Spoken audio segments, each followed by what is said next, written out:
Hey, it's Kyle from Growing Up Garden. Today I'm going to be installing the irrigation system for the garden, and I also want to show you a few different ways that you can do this in your garden.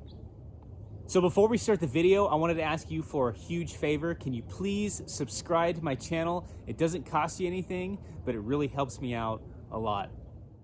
Now I want to start off by talking about a few different ways that you can water your garden. So you can either use a watering can or you can use a garden hose. So this year's garden started off with me using the garden hose to water the entire garden. Now, the reason I was doing that is because I had to actually get the plants in the ground because it was getting late in the growing season and I didn't have time to set up the irrigation system. Now, there are a few problems I have with watering by hand. Number one for me would be it takes a lot of time. I was spending at least 30 to 40 minutes every morning watering everything by hand. And there were a few mornings where I was running late and I actually had to stop watering and go to work. Now that can actually hurt your plants in the beginning if they're not getting enough water. And then if you get a hot day that pops up, it can really affect your plants. So the second problem I have with watering by hand is if you ever want to go on vacation, you can't leave your house because you got to water your garden. So you either have to set up an irrigation system or you have to bribe one of your neighbors into coming over and watering all of your plants. And you're probably going to have to bribe them with some fresh produce like tomatoes and some of your peppers and maybe even some zucchini.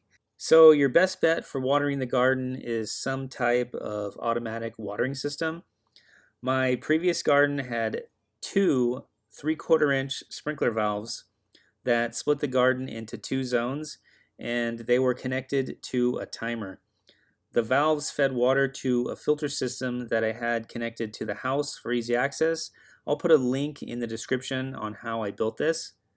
The water from the filters was fed into two 3/4 inch PVC pipes that went to each of my raised beds. I installed a 3/4 inch valve at the end of each pipe, and on top of that was a 3/4 inch PVC T. I connected 1/2 inch drip tubing to the 3/4 inch T and ran it through the garden beds. I used drip emitters to supply water to the plants. So for this year's garden, I'm trying something different. I'm making the irrigation system super simple, super easy, and easy to remove because eventually I'm going to be removing the system and this house will be a rental. So let's talk about the system that I'm going to be using. So for the system, I'm going to be trying out this hose bib timer from Orbit. I purchased this on Amazon. It was about $48, and this is a dual zone timer.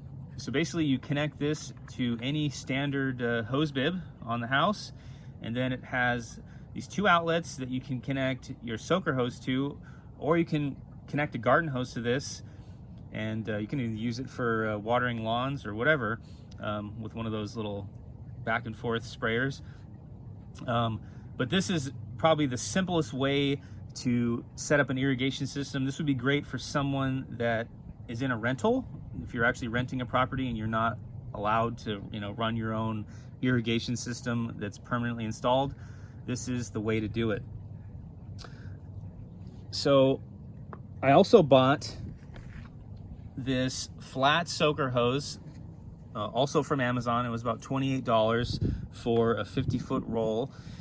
And they do make two other sizes they were offering. It was 25-foot and a 75-foot hose.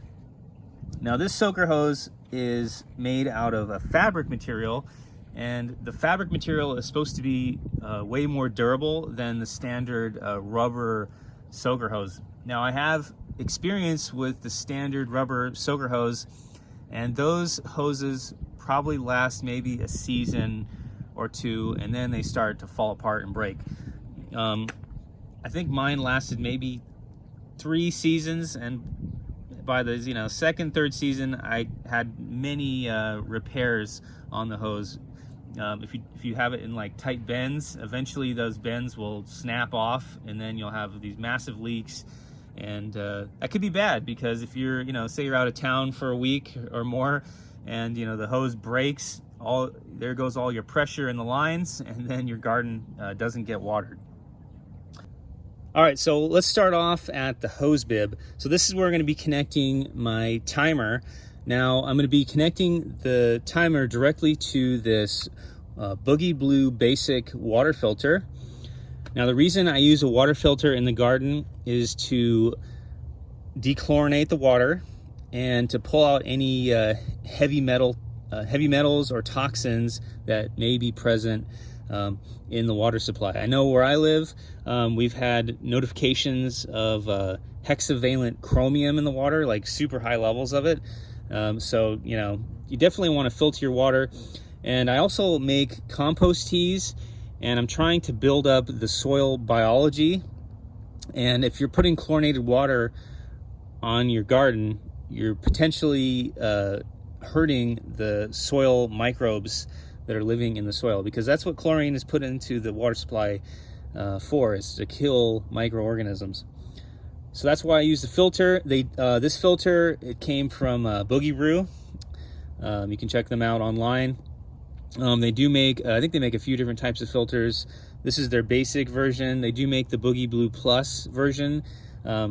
This one's cheaper than the Boogie Blue Plus because of the filtration capacity. It can filter out more water than this one. I'm not quite sure on the numbers.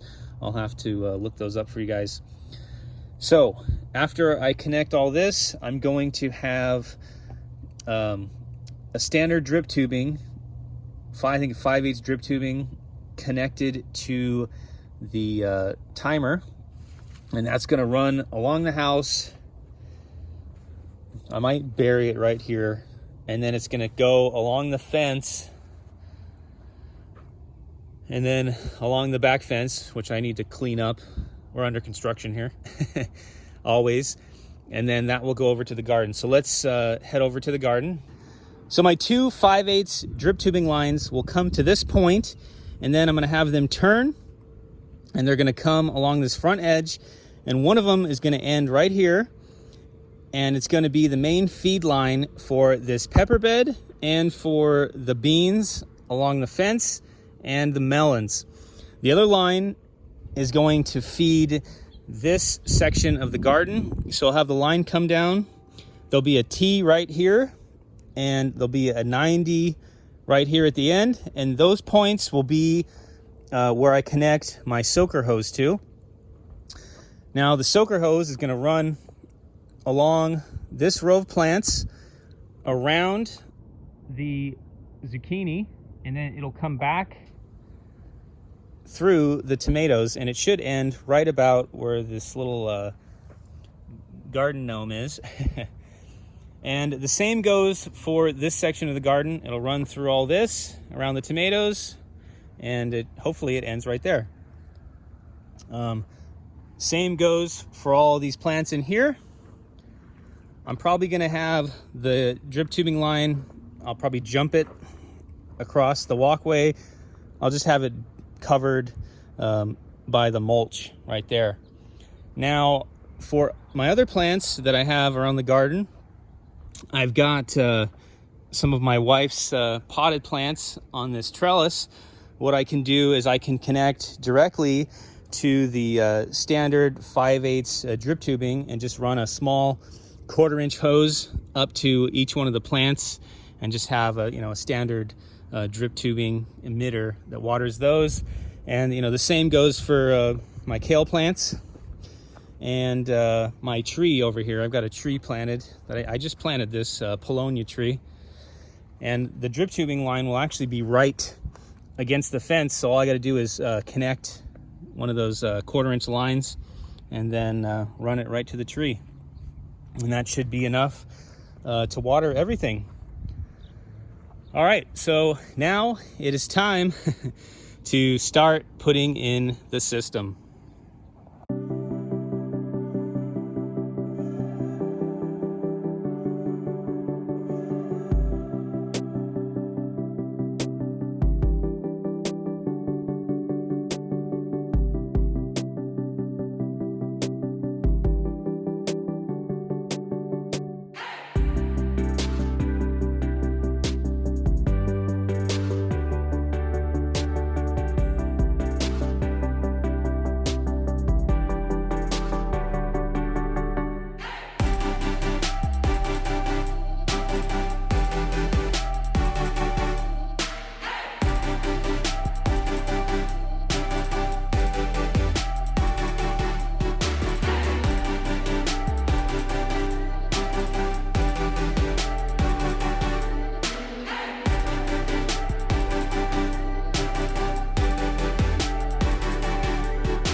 So I think that's enough for today. On my next episode, I will be giving you an update on how the garden is doing and showing you some new additions to the garden. Before you end the video, I need another favor from you. Can you please like this video and share it? Also, click the bell for notifications so you don't miss out on my latest garden videos. And with that said, I want to thank you for watching, and I will see you in the next episode. And oh yeah, don't forget to check out my other videos here.